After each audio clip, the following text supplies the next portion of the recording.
Hey, good afternoon. This is Ahmed, the co-founder and CEO of No Flood Florida. I just wanted to quickly share with you how you can find out whether or not you are eligible for a LOMA. A LOMA is a letter of map amendment. It's a process where you can have your flood insurance requirement eliminated. FEMA identifies properties that are in a high-risk flood zone, and if you have a mortgage on that property, your mortgage company is going to require you to have a flood insurance. However, as we know, there are some issues with FEMA data, and sometimes properties that have actually a low flood risk are identified as are being in the special flood hazard area or the high risk flood zone. And I want to show you how you can find out if your house is one of them. So I pulled a couple of elevation certificates so we can look at how we can find out. And I got these elevation certificates on the web. If you just simply, let's go through it real quick. If you don't have your elevation certificate on you, but you know one has been created, we can find it online. If you do have your elevation certificate, obviously, there you go. If not, if you don't have an elevation certificate and one was never created, you would have to work through a surveyor to get an elevation certificate. So you would just Google SERT, and then you could just say elevation certificate.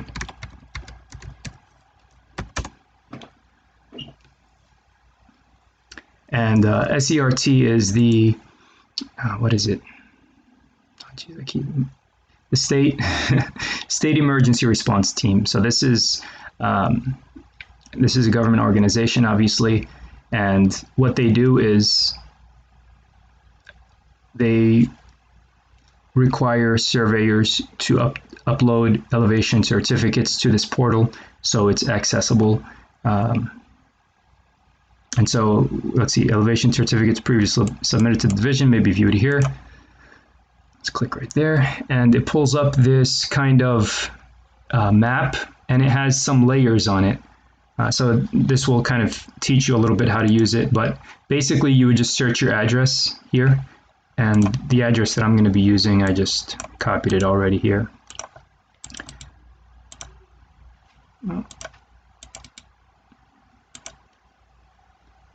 So yeah, there we go.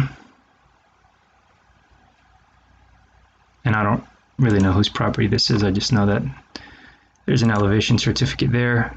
Click this link, and the elevation certificate is pulled up. I already have it here.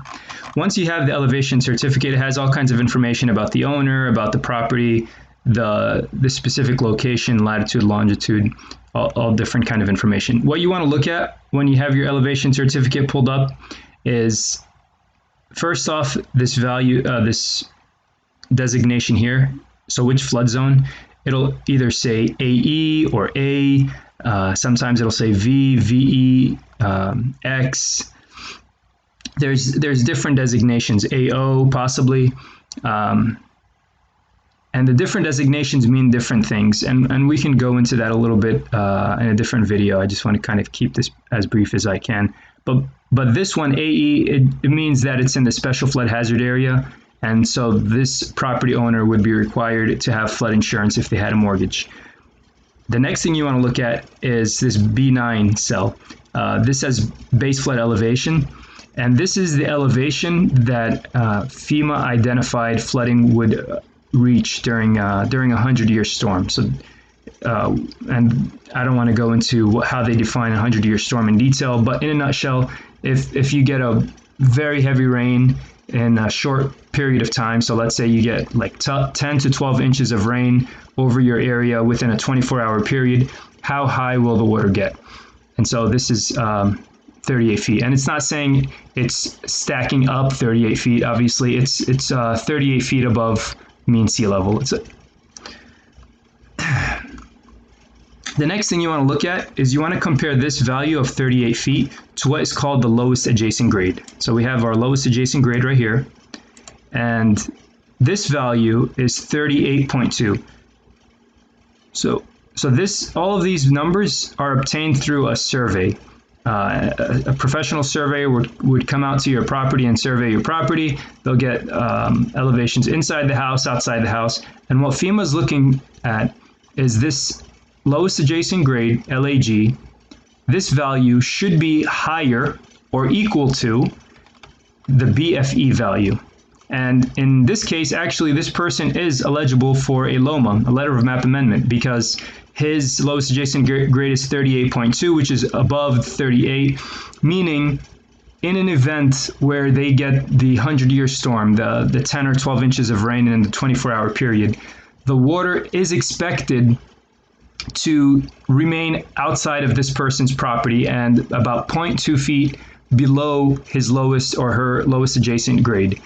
And so this person would be eligible for a letter of map amendment. And I also pulled up another elevation certificate. This is a different one. Here it has these two flood zones, which is kind of interesting. I haven't seen something like that, but I presume it's the property is intersected by two flood zones. But what we want to look at here is the base flood elevation. It's 38.9 feet.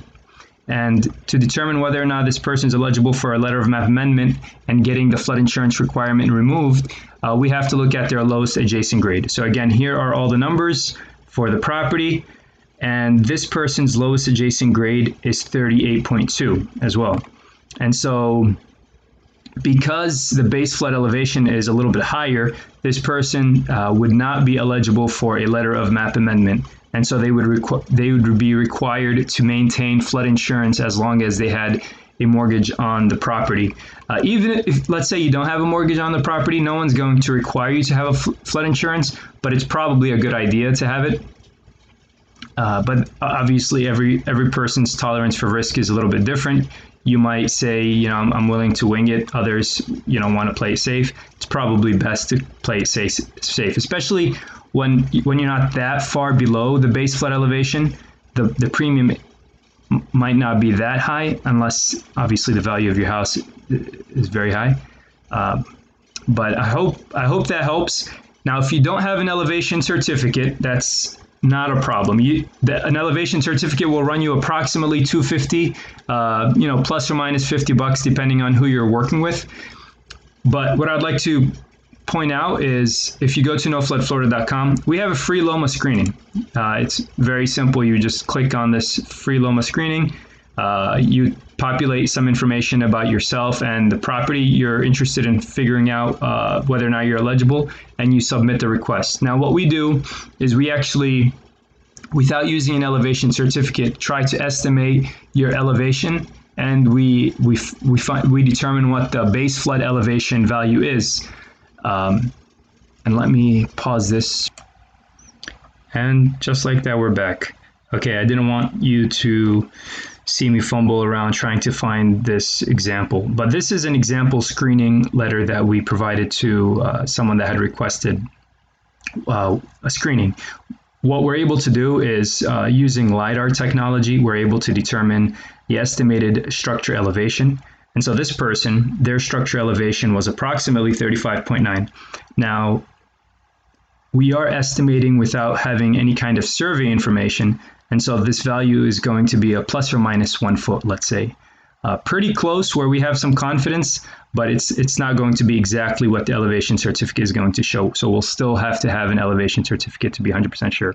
But what this will be able to give us is some kind of confidence. So this value of 35.9, it's a little over 2.5 feet above the base flood elevation. And so we're pretty confident this person is going to be eligible for a letter of map amendment. And that's basically what you received, just this one screenshot here of your situation. So if you have any question, let us know. Email us at info@nofloodflorida.com, and we'll be happy to answer any of your questions.